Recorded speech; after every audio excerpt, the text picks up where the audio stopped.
What's up, Nut Gang? Welcome back to another video. Sorry for the little break in between episodes. I was busy with school and all that, all that jazz. And I hope y'all, if y'all are still in school, had a good end of the school year. Hope y'all did well too. And well, now it's time for another episode.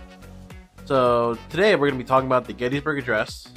And I hope all y'all listen, all y'all have fun listening to it, and let's get into it.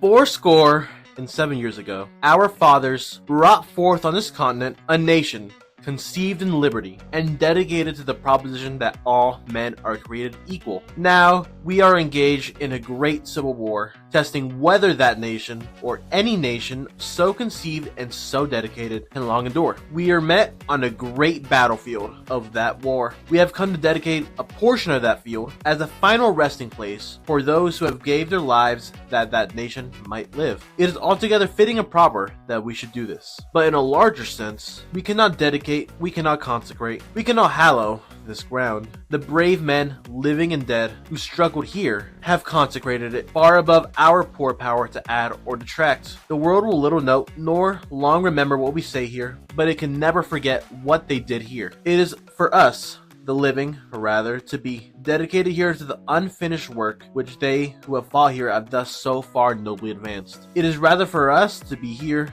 dedicated for the great task remaining before us, that from these honored dead we take increased devotion to that cause for which they gave the last full measure of devotion. That we here highly resolve that these dead shall not have died in vain, that this nation, under God, shall have a new birth of freedom, and that government of the people, by the people, for the people, shall not perish from this earth. Abraham Lincoln, November 19th, 1863. If you've been in a history class for any amount of time, you're probably familiar with the text, or at least the first sentence. This is Abraham Lincoln's Gettysburg Address, a short speech he made after the Battle of Gettysburg in Gettysburg, Pennsylvania. It's easy to just hear it and have the words go in one ear after the out, but it's important to realize the importance of the speech and its context. I'm going to discuss what led to the Civil War. I'm not going to go too far into depth. This isn't a Civil War episode, but I'm still going to explain the general reason of why it started. I'm going to explain the Battle of Gettysburg, and I'm going to explain the address, its significance, and basically what Lincoln's actually saying. Let's get into it. Probably the most important context of this address is the Civil War. The entire reason this address was able to be given. I'm sure most of you know that the Civil War was a war fought between the Union and the Confederacy when the South seceded from the North so they could keep on doing slavery, and they went to war over it. Everyone should know that from their history classes at this point. But that's not the whole story. Sure, the Civil War did go about from the South seceding, but it's not something that can be pinned down on one entire motive. The South did want to keep slavery, yes, and they thought that the North would try to infringe on what they thought was their right, but the inherent issue wasn't really slavery as much as it was state rights. If you can remember back to the last two episodes where it spoke on the Bill of Rights and the Whiskey and Shays Rebellions, there's sort of an overcurrent of federal power versus state rights there. The Bill of Rights ensures that states retain powers that the federal government doesn't have. I have it right here. The 10th Amendment says that the powers not delegated to the United States by the Constitution, nor prohibited by it to the states, are reserved to the states respectively or to the people. And if you remember the rebellions, they were basically in place because of what people thought of federal overreach, specifically the Whiskey Rebellion. The Whiskey Taxes Enforcement, which the people saw as infringement on their individual state rights, caused that conflict. Yet, it's also a little more complicated than this. There's something I stand by, that people are hypocrites. I really do believe that most people, they are hypocrites no matter what. Both the North and the South did believe in state rights until it became something that they agreed with. When the Fugitive Slave Act of 1850 and the Dred Scott decision were put in place, the South wholeheartedly praised these acts, even though they were a distinct increase in federal power over state power. The increasing divide between the two halves of this country showed in their electoral decisions too. If you go back to like those old elections during the time, you look at those electoral maps, you'd see something interesting. You'd see like Northern Democrats, Southern Democrats. Well, that's actually because of the sectoral divide in this time during the North and the South. Well, by this time, politics became less about specifically your party and which state, which region you were from. The South, they voted for mostly Southern Democrats. The North was split between the Northern Democrats, the Whigs, and later on the Republicans and the Free Soilers. This electoral tension really came to a head in 1860 when a new, more radical party called the Republican Party came out and their candidate Abraham Lincoln won the election. Suffice to say, the South really didn't take too kindly to that. They really weren't too happy about that decision. Not wanting to accept the results of the election, they one by one seceded from the United States. South Carolina was the first to secede on December 20th, 1860, and all this really became the spark for the Civil War. Of course, this episode isn't one on the entire Civil War, but it's pretty important for the Gettysburg Address to really understand where it's coming from. However, I feel that the context of the whole Civil War really isn't important to understanding the Gettysburg Address, but really just that you know why it happened. So, now we get into the Battle of Gettysburg. This is the battle that preceded the Gettysburg Address, and here's some background information. So, Confederate General Robert E. Lee just won the Battle of Chancellorsville in Virginia. Previously, he made an offensive through Maryland trying to reach Washington, D.C. to end the war early, but he failed at that. So he was trying again. Of course, Robert E. Lee tried to make sure he wouldn't fail this time. Lee separated his force into 3 units, each with a lieutenant general. You should keep these names in mind because I'm going to mention them later. We have James Longstreet, Richard Ewell, and A.P. Hill. Another name to remember is Cavalry General Jeb Stuart. They headed out for Gettysburg on July 1st, which had already been occupied earlier by Jubal Early, a Confederate Major General under Ewell. Now, on the Union side, Major General Joseph Hooker, yes, that is where the name Hookers come from, because what Major General Joseph Hooker would do is that he'd hire prostitutes for his men. That's an actual factual thing. It's pretty funny in my opinion. But Hooker, he just resigned from his post after disagreement over Harper's Ferry. Lincoln and his General-in-Chief, Henry Halleck, chose Major General Gordon Meade to take over. Back in Gettysburg, these forces caught sight of Major General John Buford's force and it went on a reconnaissance in force. Around 7:30 a.m., fighting began. Offensive seemed to be a success at first, which the Confederates knocking the Union forces back towards McPherson's Ridge. John F. Reynolds, one of the Union's best generals and one of their best commanders, died in battle on the first day of Gettysburg. This led to a subordinate Major General Abner Doubleday in charge of his corps. The Confederates were able to push the Union forces back, but they did sustain heavy damage. Around 2 p.m., Early and his comrade Robert Rose attacked the Union 1 and 11 Corps north and northwest of town. A Union brigadier general named Francis Barlow had his entire brigade surrounded and captured in an attack. With the north and west fronts collapsing, the Union forces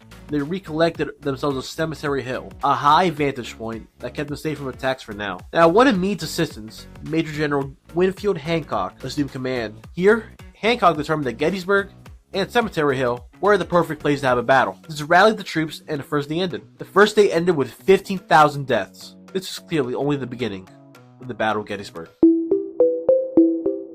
By the second day, most of the complete forces of both generals arrived. General James Longstreet finally arrived at the end of day 1, leading to day 2, and the Union forces were set up at Culp's Hill and Cemetery Hill. Really good strategic places, where the Union forces were protected by higher ground. If you look at the formation, like the actual lines of their army, of the Union army, it was a little bit of a fishhook formation at the left flank. The Confederates in the west were mostly stationed around Seminary Ridge, and Lee ordered for a general assault on Meade's position, trying to hit the left flank. And Ewell was to attack Culp's Hill when he heard the firing from Longstreet to reject help going over there. The attack was ordered to start around 11 a.m., but Longstreet's men weren't ready until about 1 p.m. Longstreet's men engaged in conflict with Union Major General Daniel Sickles III's corps, who violated orders to stay Cemetery Hill, being a half-mile south. This led to Meade having to send 20,000 troops over to help defend Sickles' position. And by this time, Colonel Strong Vincent had a hold on Little Round Top, an important hill on the extreme left of the Union line. A famous defense of Little Round Top included a bayonet charge down the hill, ordered by Colonel Joshua Chamberlain. And on the right flank, Ewell thought that he had to do a cannonade, launching artillery to not really much effect. It wasn't really too effective, and most of the Union defenders had left to deal with Longstreet's attack. But Brigadier General George Greene and his band of New Yorkers successfully defended the area. The Confederates went on an offensive around 6 p.m., but it didn't really go too well. The Union easily repelled the attack, though the Confederates were able to take and destroy 3 artillery batteries, so I guess there's that. Early was also similarly unprepared, and his offensive largely failed. At the end of day 2, Jeb Stuart finally arrived at the battlefield around the end of the day, marking the end of day 2. 20,000 lives are lost, and that's the bloodiest day of the battle, by the way. Pretty insane. Can you imagine 20,000 people dying in one day? It was like, or one spot? It was like a complete massacre, man. So, day 3, Lee decided to run back the plan, hoping that his generals wouldn't be as incompetent this day. However, before Longstreet's forces could attack, a dawn artillery raid from the Union forced Confederates into action. The second fight for Culpsdale lasted around 7 hours and around 11 a.m., with the Union line quote-unquote stronger than ever. Longstreet had to attack the Union line directly, and he knew that was probably suicide. By his estimates, he calculated that it would take 30,000 men and close coordination with other generals to make the attack a success. However, all he had were 13,000 men and colleagues who were uncoordinated and shaky right now. But he didn't really have any choice because they were in a losing battle. Around 1 p.m., Confederate guns had the largest artillery bombardment of the war, raining down artillery on the Union lines. At first, the Union didn't really shoot back, hoping to save ammo for the infantry attack that would surely come, but eventually they did start trading a couple shots. Now, this is going to be really important going into the rest of day 3, so remember that the Union saved their ammo. Around 3 p.m., General George Pickett was to lead an offensive up Cemetery Ridge, something that would later be known as Pickett's Charge. This is like probably the most iconic moment of Gettysburg Address, maybe other than the pitcher lady. Remember, if you probably might remember that from probably some trivia or American legend. The Confederates had thought the Union battery charges had been disabled, so they thought that they had a pretty good chance to go up the hill and attack. However, cannonballs were sent down to the Confederates with great result.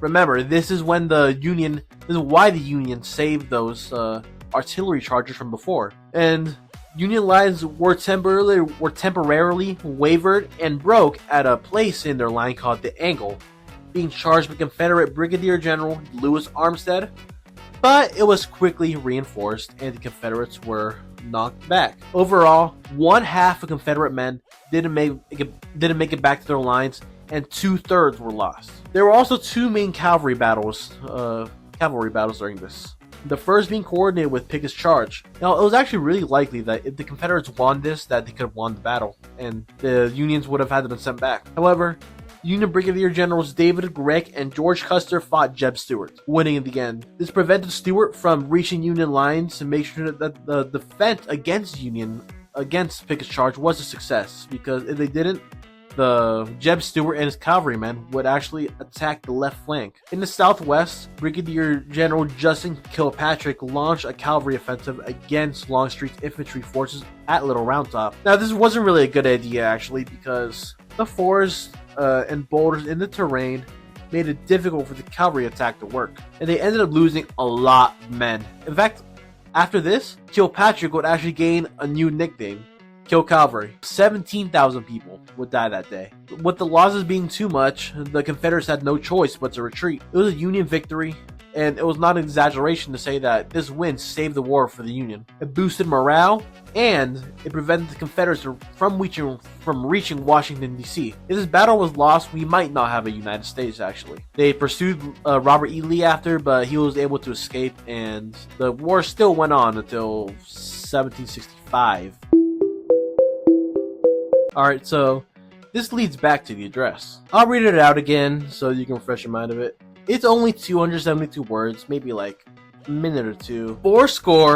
70 years ago, our fathers brought forth on this continent a nation conceived in liberty, and dedicated to the proposition that all men are created equal. Now, we are engaged in a great civil war, testing whether that nation, or any nation so conceived and so dedicated, can long endure. We are met on a great battlefield of that war. We have come to dedicate a portion of that field as a final resting place for those who have gave their lives that nation might live. It is altogether fitting and proper that we should do this. But in a larger sense, we cannot dedicate, we cannot consecrate, we cannot hallow this ground. The brave men, living and dead, who struggled here, have consecrated it far above our poor power to add or detract. The world will little note nor long remember what we say here, but it can never forget what they did here. It is for us, the living, rather, to be dedicated here to the unfinished work which they who have fought here have thus so far nobly advanced. It is rather for us to be here dedicated for the great task remaining before us, that from these honored dead we take increased devotion to that cause for which they gave the last full measure of devotion. That we here highly resolve that these dead shall not have died in vain, that this nation, under God, shall have a new birth of freedom, and that government of the people, by the people, for the people, shall not perish from this earth. Abraham Lincoln, November 19th, 1863. You got all that? Good. Or maybe bad, depending on your answer. Now, if you're like me, you probably just zoned out. I mean, there's no Subway Surfers, no Peter Griffin Family Guy episode in the corner. There's no, like, moving text on the bottom that says everything. I mean, how are we supposed to focus? Well, that's what I'm here for, to explain it and to really make you understand what he's saying. So let's start with the first line. 7 years ago, our fathers brought forth on this continent a new nation, conceived in liberty, and dedicated to the proposition that all men are created equal. So your first question might be, what the heck is 7? That's actually 87. A score is 20 years.